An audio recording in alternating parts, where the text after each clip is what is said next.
Last episode में हमने देखा था कि थर्ड एल्डर ने सभी को बेबी ड्रैगन को टेम करने के लिए कहा था और जो भी उसमें कामयाब हो जाता थर्ड एल्डर उसे एकेडमी में बहुत हेल्प करने वाले थे। तो सभी लोग बेबी ड्रैगन पकड़ने गए थे, जहां निंग चुआन को लगा था कि वो इसमें कामयाब हो जाएगा क्योंकि उसके फोरहेड पर ड्रैगन का सिंबल है। पर रैबिट गर्ल उस बेबी ड्रैगन को टेम कर लेती है। अब आगे तो इस एपिसोड की शुरुआत में थर्ड एल्डर सभी से कहते हैं कि मुझे रैबिट गर्ल से बात करनी है, इसलिए तुम सब यहीं रुको।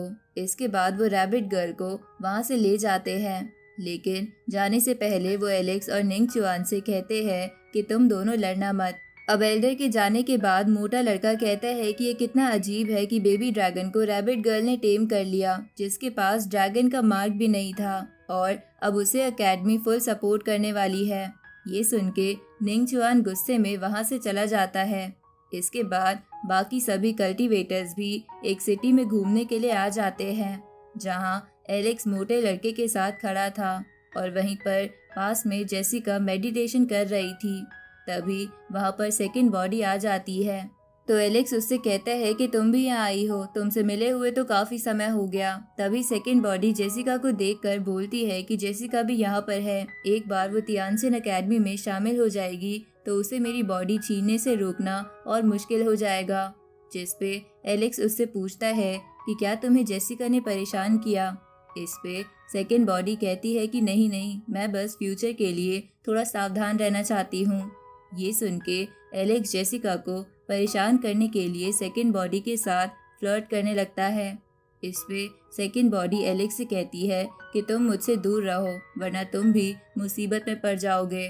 लेकिन एलेक्स रुकता नहीं, बल्कि उससे कहता है कि क्या तुम अपना वो प्रॉमिस पूरा करोगे जो तुमने मेरे एंशिएंट इममॉर्टल वर्ल्ड में जाने से पहले किया था।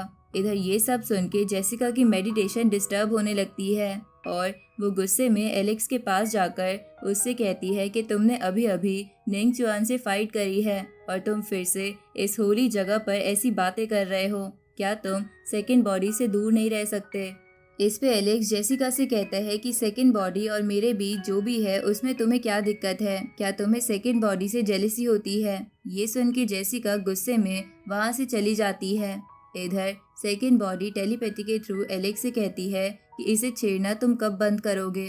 इस पे एलेक्स बोलता है कि जब तक मैं इसे सीधा नहीं कर देता तब तक मैं ऐसा करता रहूंगा।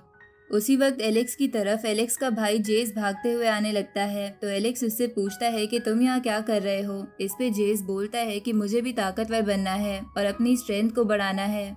इस पे एलेक्स कहता है कि ठीक है, हम दोनों भाई हैं, इसलिए आगे हम एक साथ चलेंगे। उसी वक्त आसपास खड़े दो लोग ये देखकर बातें बनाने लगते हैं कि ये हुआंग का भाई है। पहले तो कभी हुआंग ने इसे किसी से इंट्रोड्यूस नहीं कराया। लगता है सभी लोगों के सामने हुआंग बस अपने छोटे भाई से बात करने की एक्टिंग कर रहा है और वो इससे प्यार नहीं करता और हम इसका फायदा उठा सकते हैं। ये सुन के एलेक्स गुस्से में बोलता है कि एक बार हम तियानसेन एकेडमी में चले गए तो उसके बाद जितने भी लोग मेरे लिए ट्रबल क्रिएट करेंगे मैं उन्हें मार दूंगा।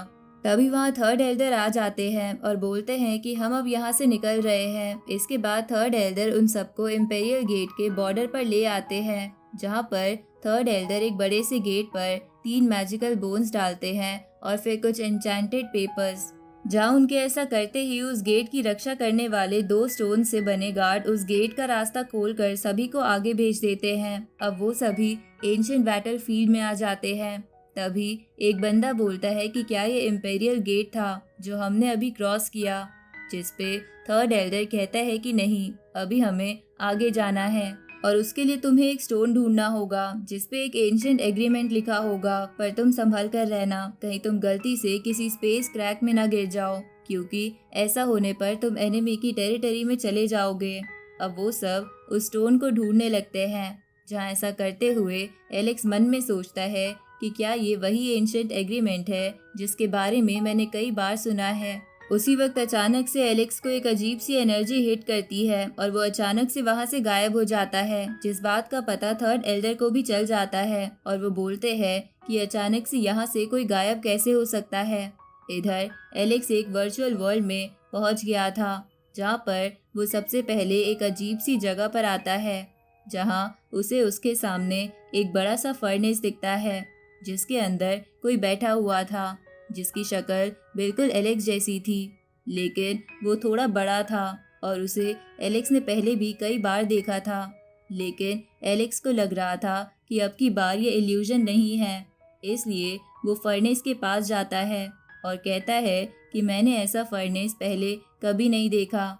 इसके बाद एलेक्स फर्नेस के अंदर वाले बंदे से कहता है कि गॉड ल्यू ने मुझे बताया था कि तुम फ्यूचर से हो, तो क्या तुम मुझे ढूंढ रहे हो। इस पे वो बंदा कहता है कि मैं यहाँ बहुत जल्दी आ गया। उसी वक्त उसके ऐसा कहते ही आसमान पूरा पर्पल हो जाता है और बिजलियाँ कड़कने लगती है, जिसे देखकर एलेक्स कहता है कि इसने कुछ किया भी नहीं और एक सुप्रीम डिवाइन थंडर अपीयर हो गया। तभी एक थंडर एलेक्स को स्ट्राइक करती है, जिसकी वजह से एलेक्स को कुछ विजुअल्स दिखते हैं, जिसमें एलेक्स देखता है कि एक पैलेस आग में जल रहा है। अब एलेक्स उस फर्नेस पर हाथ लगाता है क्योंकि उसे लगता है कि शायद ये फर्नेस फ्यूचर से आया है और मुझे कुछ बताना चाहता है। अब एलेक्स के उस फर्नेस को टच करते ही वो एक अजीब सी दुनिया में पहुंच जाता है जो धीरे धीरे तबाह हो रही थी। साथ ही एलेक्स देखता है कि वहाँ कोई इंसान नहीं है। ये देखकर वो बोलता है कि आखिरकार मैं एंड में जाकर फिर से फेल हो गया और सबको बचाने में नाकामयाब रहा। मैं ऐसा नहीं होने दे सकता, ये मेरा फ्यूचर नहीं है। मैं अपना फ्यूचर दोबारा लिखूंगा और सारी लिमिट क्रॉस करके हर एक एनिमी को मार दूंगा। अब एलेक्स के ऐसा गुस्सा करने से वो अचानक से दूसरी जगह पहुंच जाता है जहां वो फर्नेस वाले बंदे को अपने सामने देखता है, जो एलेक्स से कहता है कि मैं तुमसे दोबारा मिलूंगा। अब ये बोल के वो फर्नेस के साथ वहां से जाने लगता है। तो जिस पोर्टल में वो फर्नेस जाता है, एलेक्स उसमें चला जाता है। इधर थर्ड एल्डर को समझ नहीं आता कि एकदम से हुआंग कहाँ गया है और अब उन्हें उसका कोई ट्रेस क्यों नहीं मिल रहा। उसी वक्त सभी कल्टीवेटर्स को वहां पर अजीब सी आवाज आने लगती है, जिसे सुन के थर्ड एल्डर कहते हैं कि यहाँ पर जरूर कुछ हुआ है, इसलिए हमें तुरंत यहाँ से निकलना होगा और हम एकेडमी में पहुंचकर आगे की बात करेंगे। इस तरफ एलेक्स एक अलग दुनिया में पहुंच जाता है जो काफी सुंदर लग रही थी और काफी शांत भी थी। तभी एलेक्स कहता है कि यहाँ की स्पिरिचुअल एनर्जी काफी ज्यादा और अलग है मेरे वर्ल्ड से, तो क्या ये दूसरा वर्ल्ड है। उसी वक्त एक dead beak dragon bird Alex पर हमला करता है, पर एलेक्स उस अटैक से बच जाता है। तो एलेक्स बोलता है कि ये बर्ड तो काफी पहले गायब हो गया था, तो ये फिर से कैसे दिख सकता है। अब एलेक्स उस पे अपनी वेल टेक्निक का इस्तेमाल करने की कोशिश करता है और तभी अचानक से एलेक्स के अंदर से वो पहले वाला ब्लैक सा फॉग निकलकर उस बर्ड को तबाह कर देता है। इस पे एलेक्स कहता है कि मैंने तो कोई खास अटैक भी नहीं करा था, तो ये बर्ड ऐसे कैसे मर गया। साथ ही उस बर्ड की आंख लाल थी, जैसा कि उन डीमंस की भी थी जिन्हें मैंने इंपेरियल गेट के रास्ते में मारा था। तो क्या ये जगह वो वर्ल्ड है जहाँ पर डीमंस रहते हैं, जिन्होंने एंशिएंट टाइम्स में हमारे वर्ल्ड को तबाह करा था। अब एलेक्स घूमते हुए एक सिटी में आ जाता है और बोलता है कि काफ़ी दिनों तक ट्रैवल करने के बाद मुझे ये ह्यूमन सिटी दिखी है। अब एलेक्स एक परसेप्शन टेक्निक का इस्तेमाल करके अपना लुक चेंज कर लेता है ताकि उसे आगे दिक्कत ना आए। तभी एलेक्स देखता है कि उस सिटी की मार्केट में कुछ बच्चे गाना गा रहे थे। साथ ही वो बोल रहे थे कि सैक्रेड सेरेमनी शुरू होने वाली है और अब यहाँ हाई नोबल लेडी आकर सबको डीमंस के खिलाफ वाली बैटल के बारे में बताएगी। अब एलेक्स उन बच्चों के साथ में खड़ा हो जाता है और आसपास देखता है तो वो थोड़ा हैरान हो जाता है क्योंकि वहाँ पर किसी भी ह्यूमन की आंख लाल नहीं थी। ये देखकर एलेक्स बोलता है कि ये सब तो आम ह्यूमंस जैसे ही दिख रहे हैं, जैसे कि हमारे वर्ल्ड में एंशिएंट टाइम्स में हुआ करते थे। तभी वहाँ से एक रथ जाता है जिसे एक बड़ा सा वाइट ड्रैगन खींच रहा था। साथ ही उस रथ पर मोजियान नाम की एक नोबल लेडी थी। तो एलेक्स उस ड्रैगन को देखकर बोलता है कि ये ड्रैगन तो हमारे वर्ल्ड में काफ़ी पहले ही गायब हो चुके थे। मैं एक्सपेक्ट नहीं कर रहा था कि मुझे यहाँ ये ड्रैगन देखने को मिलेगा।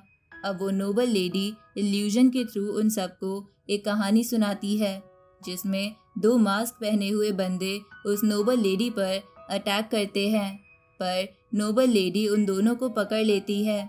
तभी एलेक्स देखता है कि उन दोनों बंदों ने तो वैसे ही कपड़े पहन रखे थे जैसा कि उसके वर्ल्ड में एंशिएंट टाइम में आम लोग पहना करते थे। उसी वक्त नोबल लेडी कहती है कि ये सब डीमंस है जो दूसरे वर्ल्ड से आए हैं हमें ख़त्म करने।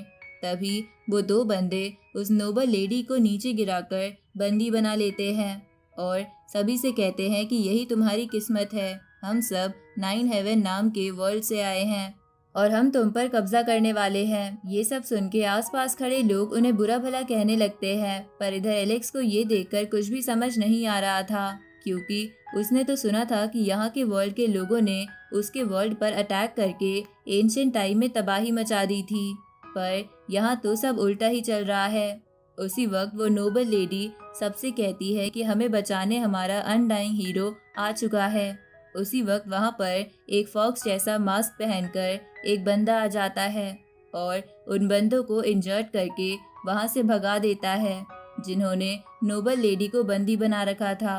अब नोबल लेडी उस बंदे के साथ वहाँ से चली जाती है, जिसके बाद वहाँ खड़े सभी लोग सेलिब्रेट करने लगते हैं कि हमारी नोबल लेडी ने अनडाइंग हीरो के साथ मिलकर डीमंस को मार के यहाँ से भगा दिया। इधर ये देखकर एलेक्स पूरा कंफ्यूज था और उसे समझ नहीं आ रहा था कि जो स्टोरी उसने सुनी है ये तो उससे पूरी अलग है। अब एलेक्स इसके बारे में और जानने की कोशिश करता है, जहाँ वो उस मार्केट में एक बंदे को कहानी सुनाते हुए देखता है, जो सबको बता रहा था कि हमारे हीरोज ने डीमंस को मार के हमें रहने के लिए ये जगह दी है। इधर एलेक्स सच जानने के लिए अलग अलग जगह जाता है, जहाँ उसे एक बुक मिलती है और वो उसे पढ़ने लगता है, जिससे उसे पता चलता है कि इस वर्ल्ड में ऐसी एक बात है जो कई लोगों से छुपी हुई है और ये बात सिर्फ कुछ ओल्ड कल्टीवेटर्स को पता है, लेकिन उन्होंने कसम खाई है कि वो ये बात कभी नहीं बताएंगे। तभी उस बुक का राइटर एलेक्स से टकरा जाता है, जो खुद भी इस वर्ल्ड की हिस्ट्री को जानने की कोशिश कर रहा था, तो वो एलेक्स को भी अपने साथ ले जाता है, ताकि जब वो इन्वेस्टिगेशन करे तो एलेक्स को भी इस वर्ल्ड के बारे में समझा सके। अब वो दोनों एक बूढ़े आदमी से मिलते हैं, जो उन दोनों को बताता है कि इस वर्ल्ड में दूसरे वर्ल्ड से काफ़ी हमले होने लगे थे और हमें बचाने के लिए यहाँ पर ये अनडाइंग नाम के हीरोज आ गए थे, लेकिन दूसरे वर्ल्ड के एनिमीज हम पर अटैक करना बंद नहीं कर रहे थे, इसलिए उन अनडाइंग हीरोज ने हम सबको सेफ रखने के लिए ये जगह दे दी। अब एलेक्स और वो राइटर अनडाइंग हीरो के बारे में और जानने की कोशिश करते हैं, जहां एलेक्स को पता चलता है कि वो अनडाइंग हीरो और कोई नहीं बल्कि वही डीमंस थे, जिन्होंने एंशिएंट टाइम्स में उसके वर्ल्ड को तबाह करा था। तो ये सब देखकर एलेक्स बोलता है कि मैं पूरा कंफ्यूज हो चुका हूँ, यहाँ तो कोई और ही कहानी चल रही है, पर मुझे समझ नहीं आ रहा कि सच्ची कहानी कौन सी है। उसी वक्त वो राइटर एलेक्स से कहता है कि मैं काफ़ी लंबे समय से लिख रहा हूँ और मुझे लग रहा है कि तुम्हें भी इस वर्ल्ड की हिस्ट्री में काफ़ी इंटरेस्ट है। इस पे एलेक्स कहता है कि मैं बस कुछ सच जानना चाहता हूँ। ये सुन के वो राइटर एलेक्स से कहता है कि तुम काफ़ी टैलेंटेड लग रहे हो, तो क्यों ना तुम अनडाइंग माउंटेन पर जाकर सच का पता करो, क्योंकि मैंने सुना है कि वहाँ के स्टोन्स पर यहाँ की हिस्ट्री के बारे में लिखा है, पर मैं वहाँ नहीं जा सकता क्योंकि वहाँ बहुत खतरा है। तो एलेक्स डिसाइड करता है कि वो वहाँ जाएगा और इसी के साथ ये एपिसोड यहीं ख़त्म होता है।